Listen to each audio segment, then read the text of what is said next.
Hello guys, in today's video I will be showing you how to fix Facebook emoji problem. So the answer is easy, just go to the settings and then scroll down to the apps section, then go to the search and search Facebook,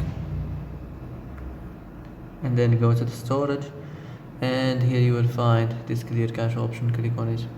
Now you can go check it if it worked, and if it didn't you can try to restart your phone or turn the Wi-Fi off and on, or the Bluetooth or the airplane mode. Also, you can try to clear data, but be careful. If you clear data, all this application's data will be deleted.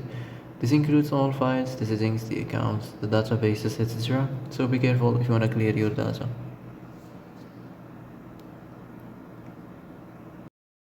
And that's it for today's video. I hope this is the answer you've been looking for. If you like this video, don't forget to like and subscribe, and see you in the next video. Thanks for watching.